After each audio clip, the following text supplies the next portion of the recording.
Assalamualaikum warahmatullahi wabarakatuh. Pada kesempatan ini saya akan mencoba membahas mengenai uji autokorelasi dengan menggunakan program statistik SPSS. Tujuan dilakukannya uji autokorelasi itu adalah untuk melihat apakah dalam model regresi terdapat korelasi antar kesalahan pengganggu atau residual pada periode T yang dimaksud ini adalah sekarang misalnya, kalau sekarang adalah tahun 2021 misalnya, maka periode T-1 atau T sebelumnya itu adalah tahun 2020. Jadi singkat ceritanya mungkin seperti ini, bahwa data yang saya gunakan tahun sekarang tidak boleh terpengaruh dari tahun yang sebelumnya. Kurang lebih begitu. Dan uji autokorelasi ini hanya bisa dilakukan untuk data time series atau runtut waktu seperti data bulanan, data tahunan, atau data kuartal, mingguan gitu ya.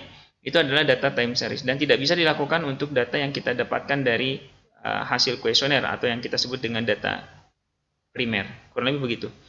Dasar pengambilan keputusan uji autokorelasi ini seperti berikut. Pada kolom ini adalah merupakan dasar yang harus yang akan menjadi dasar apakah data yang kita miliki ini memiliki masalah autokorelasi atau tidak. Jadi dasarnya dari sini. Misalnya, saya menggunakan hipotesis seperti ini. H0 atau hipotesis awalnya adalah tidak ada autokorelasi. Dan hipotesis yang satunya atau H1-nya itu ada autokorelasi.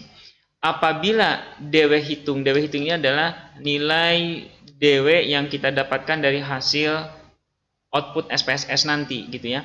Ketika nilainya itu lebih besar dibandingkan 0 dan lebih kecil dibandingkan DL, DL ini dimaksud adalah ada DL, ada DU, ini nanti nilai ini akan kita dapatkan dari tabel DW. Kurang lebih begitu dari tabel DW. Nanti akan kita coba lakukan perhitungannya. Nah, ketika nilai DW ini lebih besar dibandingkan 0 dan lebih kecil dibandingkan DL, maka H0 ditolak. Kalau H0 ini ditolak, maka ada autokorelasi. Autokorelasi jika di posisi yang pertama ini, sebut saja ini saya berikan seperti ini, tanda seperti ini. Ini saya sebut dengan daerah 1 misalnya, atau daerah A, bebas gitu ya. Ini adalah daerah 2 atau saya sebut menjadi daerah B. Maka ini adalah daerah C, ini adalah daerah D, dan ini adalah daerah E. Baik. Untuk perhitungan yang berada di daerah A dan di daerah E ini memiliki penyelesaian yang sama nantinya, gitu ya. Nantinya akan diperlakukan sama. Contohnya, ketika nilai DW ini lebih besar dibandingkan 0 dan lebih kecil dibandingkan DL atau H0 itu ditolak, berarti ada autokorelasi. Begitupun yang bawah, jika DW hitung lebih besar dibandingkan 4 dikurangi DL dan lebih kecil dibandingkan 4, ada autokorelasi negatif, maka tindak lanjutnya ini harus dilakukan uji Koch-Rank-Orkut. Oke, jadi ini tindak lanjutnya kalau memang nanti hasil uji autokorelasi dengan SPSS berada di daerah A, maka harus dilakukan uji Koch-Rank-Orkut untuk A dan E seperti ini. Jadi ini sama untuk A dan E, perlakuannya ketika memang nanti hasilnya seperti ini, ada di daerah A dan ada di daerah E, maka kita harus melakukan uji lanjutan yang kita sebut dengan Koch-Rank-Orkut untuk memperbaiki masalah autokorelasi tersebut. Nah, bagaimana jika terjadi di daerah B? Maka jika terjadi di daerah B, di mana DW hitungnya ini adalah lebih besar dibandingkan DL dan lebih kecil dibandingkan DU, atau terjadi di daerah D di sini, di mana DW hitungnya itu lebih besar 4 dikurangi DU dan lebih kecil dari 4 dikurangi DL, maka ini tidak bisa ditentukan. H0 tidak dapat ditentukan apakah diterima atau ditolak. Daerah B ini adalah daerah ragu-ragu. Kita tidak bisa menentukan apakah H0 ini diterima atau ditolak. Apakah data yang kita gunakan memiliki masalah autokorelasi atau tidak? Kita tidak bisa menentukan. Maka perlu adanya tindakan lanjutan yang kita sebut dengan uji rantes. Oke. Maka untuk daerah B dan daerah D ini sama diperlukan seperti ini, uji rantes. Dua-duanya diperlakukan sama seperti A dan E. Kalau ada di A dan E maka uji Koch-Rank-Orkut, kalau ada di daerah B dan D uji rantes. Bagaimana jika terjadi di daerah C? Daerah C ini adalah daerah yang memang keinginan peneliti kita memang berada di sini. Inilah keinginan kita sebagai peneliti. Maka ini tidak ada autokorelasi. Justru kita pengen ada di sini. Ya, gitu ya, ada di daerah C. Ini dasar pengambilan keputusannya. Baik. Saya sekarang coba ke langkah bagaimana langkah melakukan uji autokorelasi. Ini langkah-langkahnya. Baik. Setelah data yang kita miliki itu kita input ke dalam program SPSS, kita rekam dan kita masukkan. Kemudian langkah selanjutnya adalah melakukan analyze, klik analyze, kemudian regression dan linear. Setelah itu seperti biasa nanti akan muncul dialog box untuk kita memasukkan variabel Y ke dalam dependen, ke kolom dependen, dan variabel X1 dan X2 ke kolom independen. Kemudian kita klik statistik dan kita checklist pilihan Durbin Watson, kemudian klik continue dan OK. Maka hasil dari uji autokorelasi sudah bisa kita lihat. Baik, kita coba ya. Misalnya saya punya data seperti ini, ada variabel Y, X1 dan X2.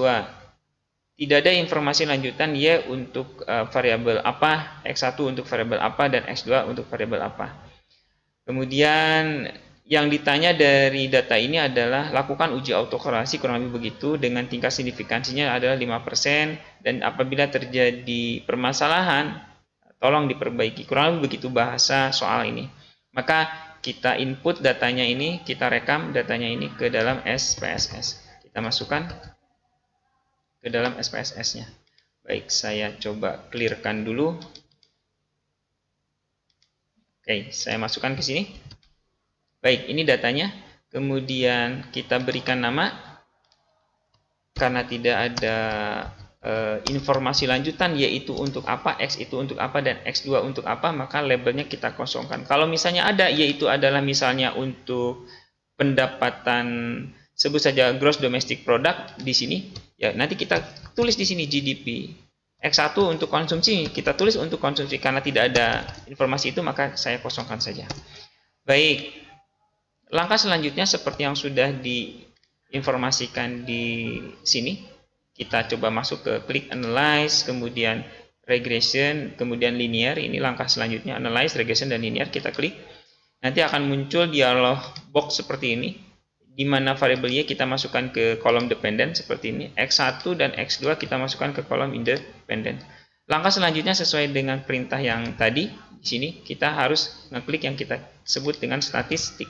Klik statistik di sini, maka akan muncul di sini residualnya ada Durbin Watson di sini ya. Kita checklist di sini Durbin Watsonnya, kemudian abaikan yang lain, biarkan saja, continue dan langsung klik OK saja. Baik. Maka hasil DW-nya ada di model summary di sini, karena di sini ada Durbin Watson. Kita ambil ya, kita klik di sini, kita copy. Kemudian jawaban ini saya simpan di sini misalnya ya, saya tulis jawaban misalnya gini. Baik, kemudian saya paste seperti ini. Kemudian kita mencoba untuk melakukan interpretasi atau deskripsi dari hasil uji autokorelasi ini. Misalnya saya ambil biar sedikit cepat, saya ambil misalnya dari sini. Oke, sebentar, saya ambil dari sini. Misalnya ya. Baik, interpretasinya ini saya ambil. Baik. Sebentar, saya coba perbaiki dulu.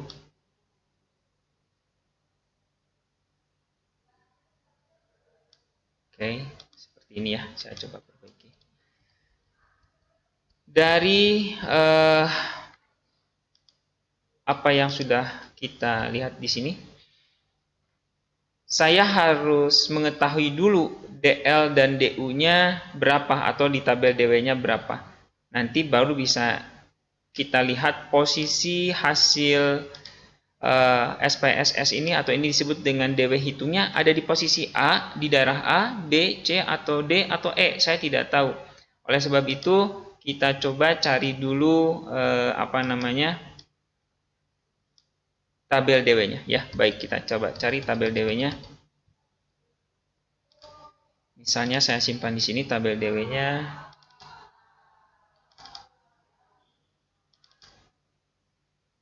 Baik. Ini Ini tabel DW-nya. Oke.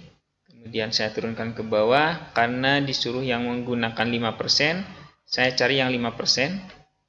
Kalau ini 1%, oke, saya cari yang 5%-nya. Baik, ini 5% ya. Baik. Oke, dalam menentukan K1, K2, K3, K4, yang mana nih yang harus kita ambil K-nya? Apakah K1 atau K4 atau K5?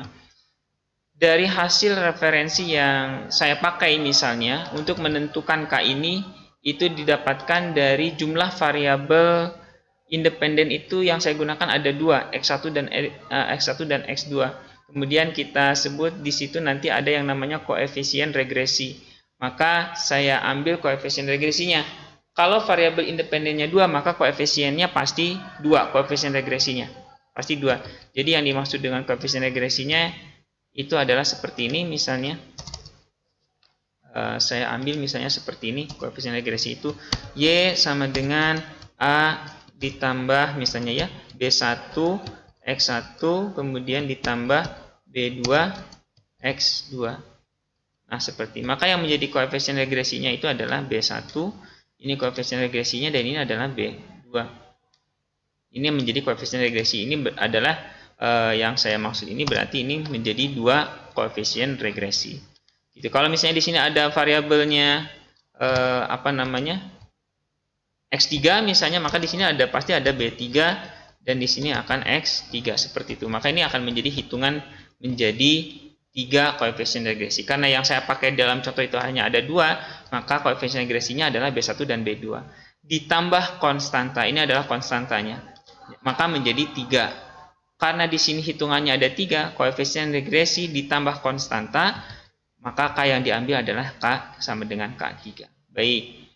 N-nya sekarang, karena data yang saya masukkan ke dalam SPSS itu adalah sekitar 12 data. Nah ini 1 sampai 12, maka ini N-nya adalah N12. Kita ambil ke sini, N-nya adalah 12. Dengan K-nya adalah 3. Baik, ini adalah K3. Oke, nah ini. Maka DL-nya adalah 0,658. Saya ambil ke sini dan saya simpan di sini misalnya ya. Interpretasi untuk jawaban tadi ya. Jawaban yang, mana jawabannya? Yang ini. Sebentar, yang ini ya. Nah, yang ini jawabannya. Ini jawabannya. Baik, ini adalah 0,658. Saya tulis di sini 0,658. Kemudian yang DU-nya itu adalah DU-nya yang sebelah sini, batas atasnya 1,864. 1,864. Baik. Kemudian yang di sini berarti 4 dikurangi DU.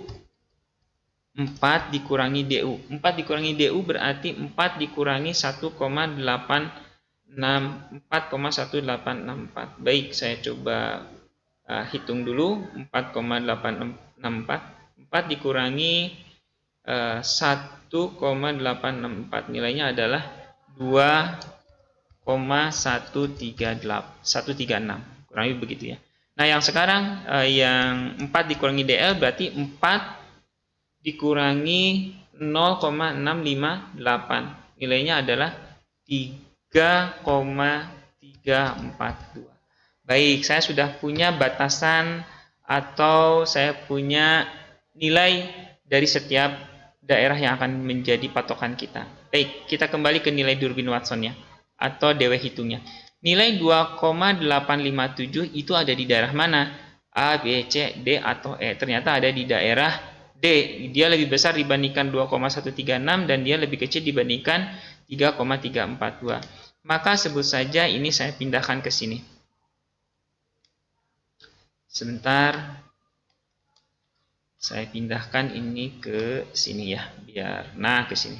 Sebut saja seperti itu. Kemudian ini saya kasih nilai 2,857. Baik. Ini disebut dengan DW hitung. Dari sini saya bisa langsung menjawab bahwa oh ternyata DW hitung yang kita lakukan tadi ternyata berada di daerah ragu-ragu. Artinya tidak bisa ditentukan apakah data yang kita gunakan memiliki masalah autokorelasi atau tidak. Untuk lebih jelasnya saya coba ambil interpretasinya ya. Baik, saya ambil misalnya di sini, kemudian saya copy di sini. Misalnya seperti ini ya. Baik.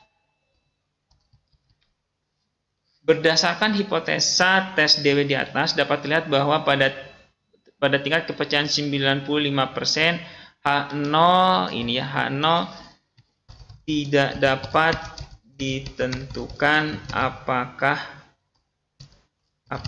diterima atau tidak, gitu ya. Destat berada di daerah ragu gitu ya. Destat berada di daerah ragu. Nah, gini. Sehingga dapat disimpan sehingga gitu ya, sehingga data tidak dapat ditentukan apakah mengandung masalah autokorelasi atau tidak. Nah, gitu. Sehingga data yang digunakan tidak dapat ditentukan apakah mengandung masalah autokorelasi atau tidak. Ini interpretasinya. Nah, untuk memperbaikinya, gitu ya, untuk memperbaikinya,